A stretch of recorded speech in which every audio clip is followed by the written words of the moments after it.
Putin looked into the camera and promised Kyiv would become a crater. That was not a threat. That was a promise, made in front of the entire Russian nation. Days earlier, something had happened deep inside Russian-occupied territory. A Ukrainian strike, dozens dead, according to Moscow. Russian state television ran the images on loop, 24 hours a day. The whole country went into shock. You could feel the rage through the screen. People wanted blood, and the Kremlin said they would get it. Crushing vengeance, patience exhausted. The war had now passed a point of no return, so Putin reached for the most feared weapon in his arsenal, the Oreshnik missile. The one he says flies 10 times faster than sound. The one no defense system on Earth can stop. The one that burns as hot as the surface of the sun. That same night, 690 weapons were launched in a single wave, the largest attack against Kyiv in more than 4 years of war. The world waited for sunrise, expecting to see a capital in ruins. When the smoke finally cleared, the death toll was 4. 4 people, the largest nuclear power on the planet, promised the apocalypse and delivered what looked like a bad thunderstorm. But when Ukrainian engineers walked into the wreckage outside a town called Bila Tserkva and opened that missile from the inside, they did not just find out why Putin's revenge failed. They found something much more disturbing, something that explains not just the failure of one weapon, but the entire trap Russia has dug for itself in this war. Something that should keep every single person watching this video awake tonight. To understand what they found, you first need to understand something almost no mainstream outlet is telling you about the weeks leading up to that strike. Russia did not attack Kyiv because it was winning. It attacked because it was bleeding, and the one making it bleed was Ukraine. While the world was watching missile barrages hit Ukrainian cities, Ukraine was doing something much quieter, much smarter, and much more lethal, right under Russia's nose. There is a road in the south of occupied Ukraine, the main highway that connects Russia to the Crimean Peninsula. Almost everything that feeds Russian troops in that region travels along that road: fuel, ammunition, food, reinforcements. The Russians called it the Road of Life. Ukraine turned it into a highway of the dead. Dozens of military vehicles, fuel tankers, supply trucks, all burned out and rusting on the asphalt. It got so bad that the Russian-appointed head of one of the occupied regions had to issue a decree banning cargo trucks from an entire section of the road. Think about the humiliation in that. The army that invaded a sovereign country cannot even keep its own supply route open, and it did not stop there. Ukraine started reaching deeper and deeper into Russia itself. They hit an aircraft repair plant in the Rostov region. They hit an airbase in Voronezh, the same base from which Russian bombers take off to strike Ukrainian civilians. They hit an oil refinery in the port city of Tuapse for the 5th time in just a few months. They even hit a Russian central bank building in occupied Crimea. What was happening was not Russia attacking a defenseless Ukraine. What was happening was Ukraine punching through Russian air defenses over and over and showing the entire world that it could strike wherever it wanted. This is the part that Western media rarely connects for you. Every single one of those strikes was a humiliation. Every single one was a message, and every single one brought Russia closer to a breaking point. That is the context that changes everything about what came next. In the middle of this slow strangulation, one attack finally broke the camel's back. The city is called Starobilsk. And here I have to be honest with you, because there are 2 versions of what happened, and no outside observer has been able to prove which one is true. In the early morning of May 22nd, a Ukrainian strike hit buildings at a college campus in the occupied city of Starobilsk. On that much, both sides agree. From there, the stories split. Ukraine says it was aiming at a legitimate military target. A base belonging to an elite Russian drone unit that was operating there, they claim. Ukraine insists it follows the laws of war and only hits military infrastructure. Russia tells a completely different story. They say it was a massacre. 21 people dead, according to their initial reports. They claim Ukrainian drones hit a student dormitory and then came back again and again, targeting first responders trying to help the wounded. Who is right? The honest answer is that nobody knows for certain. The United Nations openly stated that they could not independently verify either side's claims about what happened there. And the reason is simple. The city is in Russian-occupied territory, and Russia will not allow neutral investigators to enter. Several Western countries have pointed this out publicly. But here is the point that truly matters for our story. For what came next, it does not matter which version is true. What matters is what Russia did with Starobilsk. They turned that attack into a national cause. Russian state television covered it non-stop. They showed the same images over and over, building the rage higher and higher. They interviewed families. They played somber music. They called it an act of terrorism. And then Putin made a public promise. Standing in front of the entire country, Ukraine would pay, and pay dearly. When the leader of the world's largest nuclear arsenal promises crushing vengeance on live television, the world holds its breath, because everyone feared what was behind that threat. What would he actually unleash? The pressure inside Russia went through the roof. Putin personally asked the military for retaliation options. Russia even warned foreign diplomats to leave Kyiv, suggesting something big was coming. Everything pointed toward the most brutal strike of the entire war. The country wanted blood, and Putin had promised to give it to them. Then came the night of May 23rd to May 24th. Russia attacked. It was enormous. Ukraine's Air Force tracked 690 weapons in the air in a single night. Cruise missiles, ballistic missiles, waves of drones, all targeting Kyiv as the primary objective. In terms of the number of locations hit, it was the largest attack on the Ukrainian capital of the entire war, and in the middle of all of that, the star of the show, the Oreshnik. For the third time in this war, Russia fired the missile that Putin presents as the ultimate weapon. The one that flies like a meteor, the one that, according to him, no defense can stop. This was the moment, the promised vengeance, the announced apocalypse. And the result of all of that was 4 dead, 2 people inside the city of Kyiv itself, 2 more in the surrounding region, more than 60 wounded, buildings damaged. And let me be clear, it was not for lack of trying to hit populated areas. What came down were residential buildings, a shopping mall, a school, and even the Chernobyl Museum. Russia hit a city full of civilians. And still, the toll was 4. Do not misunderstand me. 4 deaths are 4 lives, 4 families that will never be the same. There is nothing small about that.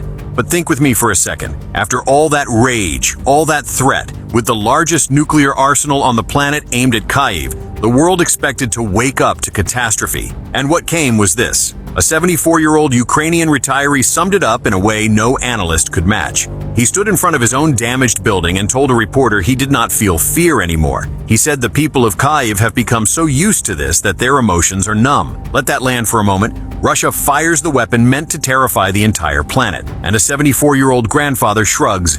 So, what was happening? Was Russia actually that weak? Was this super missile a complete fraud? The answer came when the Ukrainians went to the place where the Oreshnik fell, near the town of Biela Tserkva. There, they did something Russia never expected them to do. They collected the wreckage and opened the missile from the inside. And what they found inside is one of the most revealing things of this entire war. The warhead, the part that was supposed to explode and destroy, was made of concrete, blocks of metal and cast iron, weighing 50 kilograms each, without a single gram of explosive. And it was not an accident. It was not improvised. The Ukrainians say they found exactly the same thing in all 3 times. Russia has used this missile, a fake warhead, concrete, not steel, not explosives, concrete. But that is not all. When their technicians examined the electronics, the brain of the missile, they found components manufactured before 2016, parts more than 10 years old. Some of them had rust, some of them had visible wear. Remember, Russia sells the Oreshnik as a brand new cutting-edge missile. One Ukrainian specialist said he was surprised when he opened it because he expected to find new technology, but instead found the opposite. Old parts, junk, surplus from a decade ago. And here is another important detail. Near where the missile crashed, there was a real military target, an airfield. The Oreshnik missed the airfield entirely and fell on a set of garages. The missile breaks into 6 pieces on the way down, and all 6 pieces came down on 3 garages. The next day, an elderly woman was seen picking through the still smoking rubble, looking for the potato harvest she had stored there. That is the image, the most feared weapon in Putin's arsenal, falling on a grandmother's potatoes. Now, let us be realistic. The Oreshnik itself is almost impossible to intercept. Even the Ukrainians admit that. It flies too fast for current air defenses to stop. That part is not propaganda. That part is true. But here is the most bizarre part of this whole story. That missile only does real damage in one way, with a real nuclear warhead inside it. That is what it was built for. This conventional version, the one we are seeing here, the specialists who examined the wreckage concluded something revealing.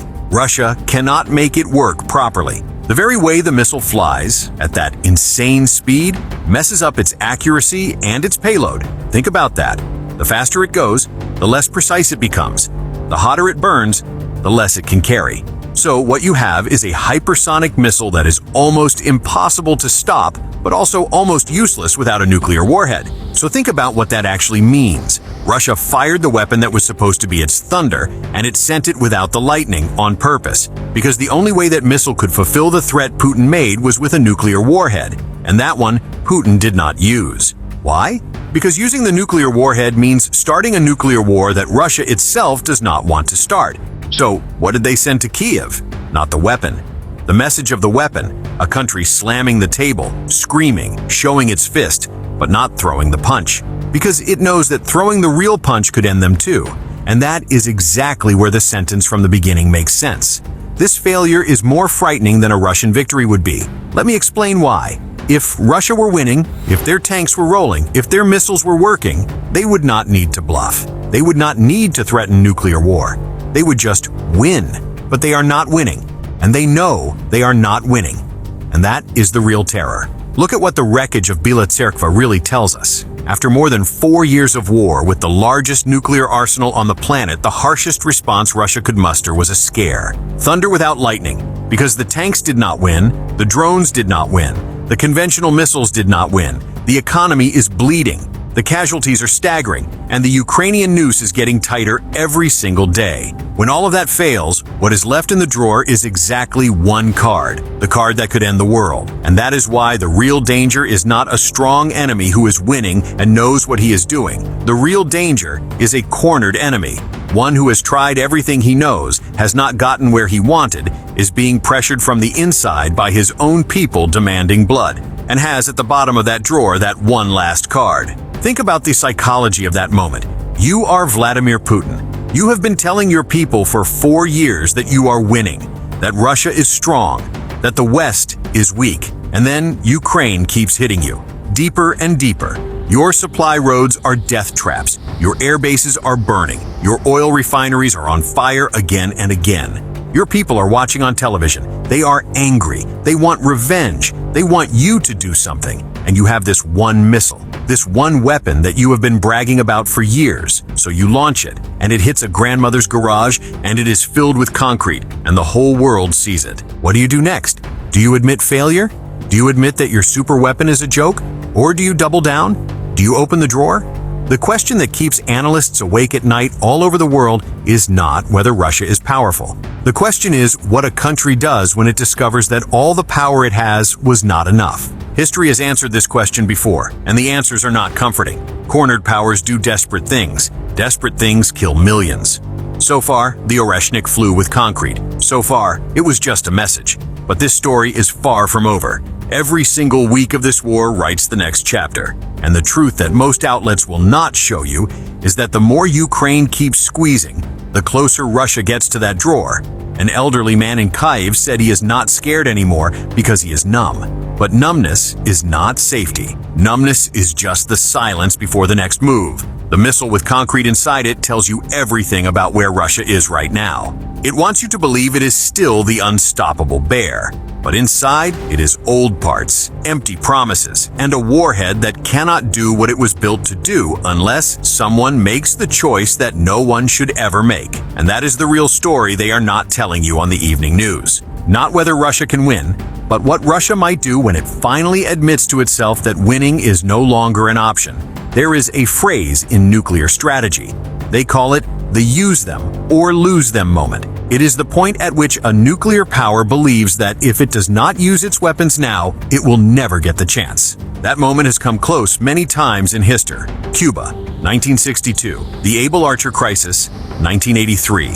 Each time, someone blinked. Each time, we got lucky. But luck is not a strategy, and a cornered Vladimir Putin with his back against the wall is not something anyone should feel lucky about. So here is the question I want to leave with you, and I want you to really sit with this before you answer. When you look at that missile filled with concrete, do you believe Russia is still a threat to be taken seriously? Or have you just watched the most expensive bluff in modern military history? Think about it. But do not stop there. Think about what happens next year, or the year after that, when the concrete runs out. When the old parts finally fail, when the drawer is open and the only card left is the one we have all been pretending will never be played.